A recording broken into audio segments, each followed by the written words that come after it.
Karena apa? Karena transaksinya di dalam sini patut kita curigai terjadi transaksi di sini sehingga menghasilkan putusan ringan bagi koruptor. Kalau korupsi sekitar 300 triliun dihukum 6,5 tahun, gua pun mau. Gua pun siap di penjara 6,5 tahun. 300 T bro. Karena anjing kayak gini. Anjing gak kayak gini. Anjing gak kayak gini. Hukum itu harus membuat efek jerah. Hukum itu harus membuat efek jerah bagi para pelaku. Bukan membuat pelaku besar kepala. Karena anjing kayak gini.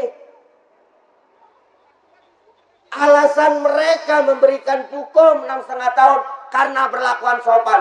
Anjing! Kalau cuma berlakuan sopan, besok bubarkan saja pengadilan.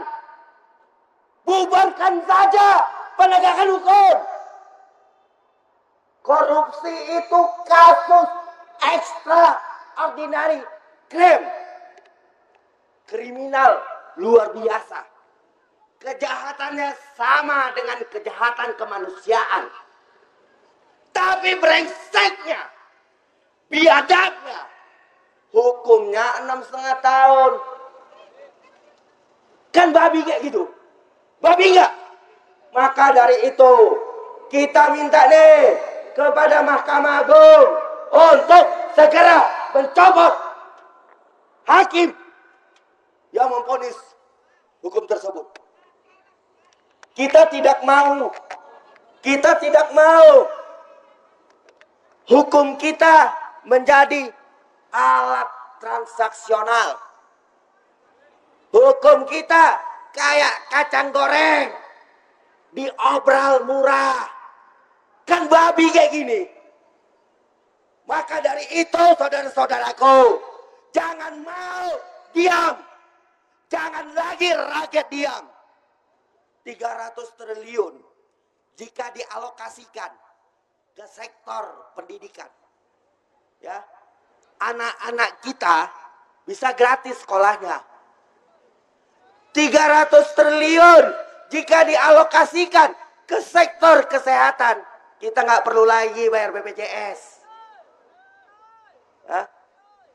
300 triliun jika dialokasikan kepada aparat TNI Polri, kesejahteraan mereka terpenuhi. Jadi bapak-bapak polisi nggak pelit-pelit lagi di jalanan cari uang tambahan.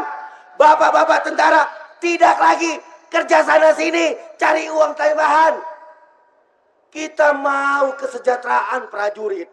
Kita mau kesejahteraan bagi aparat-aparat penegak hukum. Bukan kesejahteraan bagi pimpinan. Itu yang kita mau. Kita dirampok nih dengan berbagai kenaikan pajak. Kita dirampok dari mulai lahir sampai mati. Setiap warga negara dari mulai lahir sampai mati itu dirampok pajak. Itu dirampok pajak, saudara-saudaraku. Dan pajaknya bukan 1, 2 berlapis-lapis. Nah, sialnya pengemplang pajak diampuni, diberikan tax amnesty. Orang-orang kaya diampuni, orang miskin dijarah. Itulah brengseknya negara kita. Negara yang kita cita-citakan, berdaulat, adil dan makmur, tapi hanya mimpi kosong. Hanya mimpi kosong bagi rakyat. Keadilan itu sudah hilang. Kalau ditanya di mana cari keadilan, hanya di kuburan keadilan itu ada sekarang. Itu yang terjadi, saudara-saudaraku. Nah, brengseknya ini kantor gagah. Ya, Ini gagah dibangun dari uang rakyat untuk memberikan efek jerah. Pengadilan yang berbasis keadilan. Bukan transaksional. Ini katanya Mahkamah Agung. Tapi yang kita tahu, berkat putusan katanya berkelakuan baik. Maka inilah Mahkamah Amplop. Mahkamah Angka. Ini, saudara-saudaraku, kejahatan extraordinary crime yang setara tingkatnya kejahatan dengan kemanusiaan, korupsi setara dengan kejahatan kemanusiaan, malah dihukum 6,5 tahun. Kan anjing kayak gitu. Anjing nggak? Anjing nggak kayak gitu? Itu yang terjadi. Seharusnya korupsi itu dibuat efek jerah. Pertama apa? Dimiskinkan. Seluruh aset-asetnya disita untuk negara. Kedua, hukuman mati. Kalau kita nggak ada hukuman mati, maka hukuman minimal seumur hidup. Itu minimalnya. Tapi negara ini nggak punya hukuman mati. Punya. Sudah banyak yang dihukum mati. Kenapa koruptor tidak diberlakukan hukuman mati? Supaya apa? Ada efek jerah. Yang lain tidak mengikuti. Itu seharusnya kalau hakim-hakim kita berbasis pada keadilannya. Tapi hakim kita vonisnya berbasis pada amplop atau angka, sehingga hukuman yang seharusnya maksimal diberikan menjadi hukuman minimal. Kan anjing kayak gini. Anjing nggak kayak gini. Anjing nggak kayak gini. Memang pantas hakim-hakim itu dianjing-anjingi, saudara-saudaraku. Memang pantas hakim-hakim itu yang menghukum tidak berdasarkan rasa keadilan wajib dianjing-anjingi. Karena apa? Karena mereka tidak menjalankan fungsinya sebagai wakil Tuhan. Hakim sejatinya wakil Tuhan yang memberikan hukuman. Tapi ya, brengseknya karena dia merasa diri wakil Tuhan, negosiasi, bicara angka, bicara amplop, kan anjing kayak gini. Maka dari itu, saudara-saudaraku, maka dari itu jangan pernah letih bersuara, jangan pernah letih untuk berjuang. Perjuangan kita hari ini adalah untuk menentukan nasib bangsa kita ke depannya. Dan lihat yang di depan-depan ini. Polisi, ingat, polisi bukan musuh rakyat. Karena polisi lahir dari rahim rakyat. Maka dari itu yang kita butuhkan adalah polisi-polisi yang berdiri pada garis kebenaran dan keadilan. Menjadi pengayom, pelindung, dan penjaga masyarakat.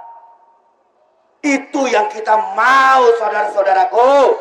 Itu yang kita ingin, saudara-saudaraku. Supaya apa? Supaya hukum kita menjadi baik. Kita maukan itu. Nah, bentar lagi nih Pak Prabowo, 100 hari. Ya, dulu katanya simple. Hai, kau ante-ante asing, jangan kau jual negeri ini. Dulu waktu kampanye, pertanyaannya, apakah dia sang macan Asia atau kucing kurap kampung yang keguyur air comberan got?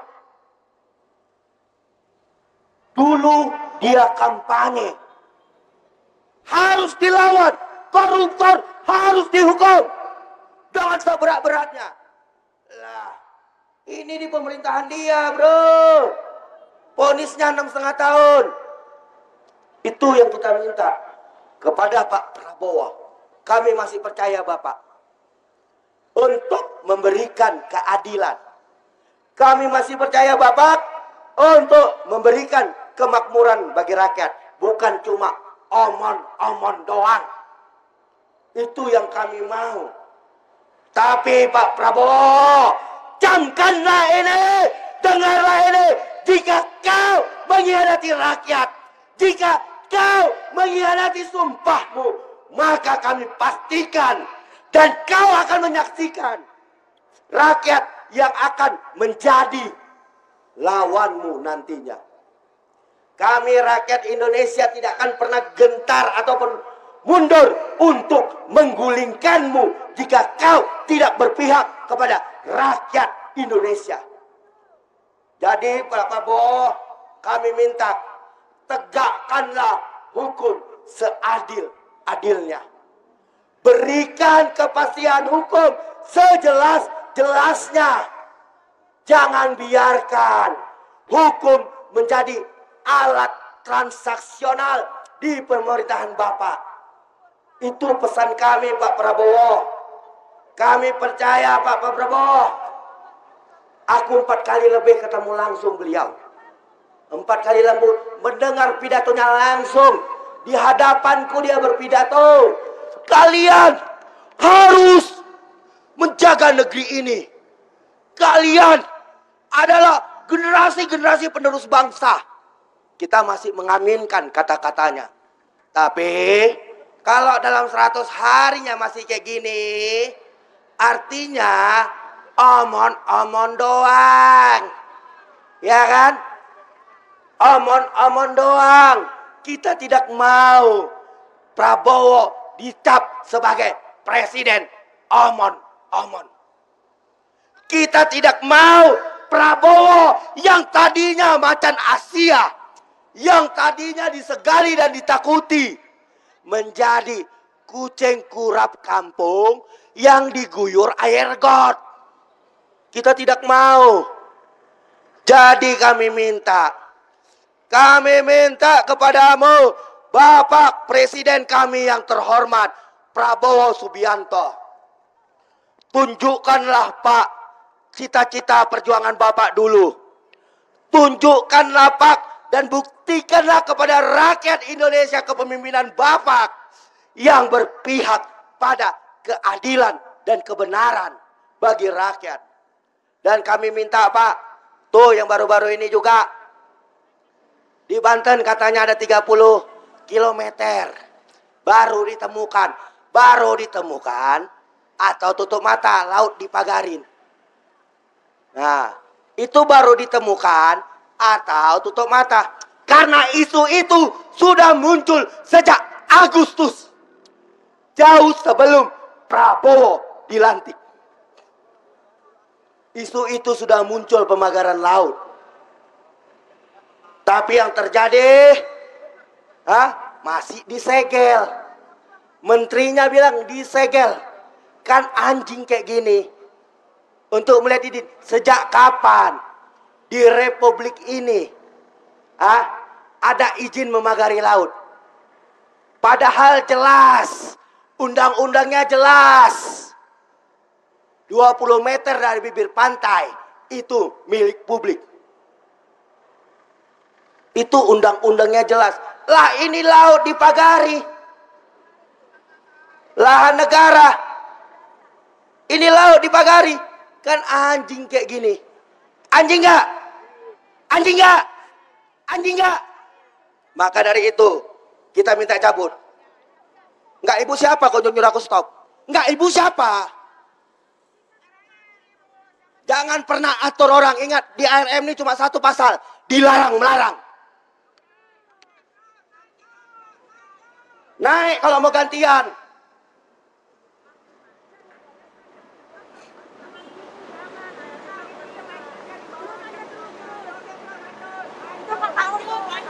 Jadi teman-temanku semua, Kita nggak perlu takut untuk menyuarakan. Kita tidak perlu takut kalau hakim-hakim jahanam yang ada di dalam. Hakim-hakim jahanam yang ada di dalam tidak memberi keadilan bagi rakyat. Maka pilihannya adalah kita boikot saja pajak. Kita boikot saja pajak. Toh apa gunanya kita bayar pajak kalau kekayaan bangsa kita dirampok? Kekayaan alam kita dirampok segelintir orang. Dan anjingnya dihukum 6,5 tahun. Kan brengsek kayak gini. Brengsek nggak kayak gini? Brengsek nggak kayak gini? Inilah negeri, ya, di mana hakim hitungannya angka, di mana penegak hukumnya hitungannya angka, bukan berbasis keadilan dan kebenaran. Jika berbasis keadilan dan kebenaran, kita nggak perlu datang kemari, kita nggak perlu teriak-teriak di sini, kita nggak perlu berpanas-panasan di sini. Tapi karena anjingnya, karena brengseknya pengadilan kita, maka rakyat harus bergerak. Padahal mereka-mereka ini digaji, dibiayai, difasilitasi oleh pajak-pajak rakyat. Nah, mereka-mereka yang di dalam ini adalah benalu bagi rakyat ketika keadilan tidak diberikan. Ketika keadilan tidak ditegakkan. Itu yang harusnya kita lawan, saudara-saudaraku.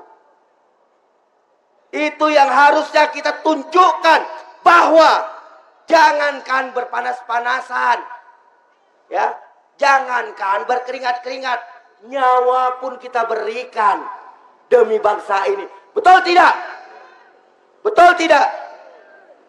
Maka dari itu, saudara-saudaraku, tetap teguh, tetap semangat, dan tetap bersuara dengan lantang. Oke, sekian dulu dari saya. Salam People Power. Niko, silakan.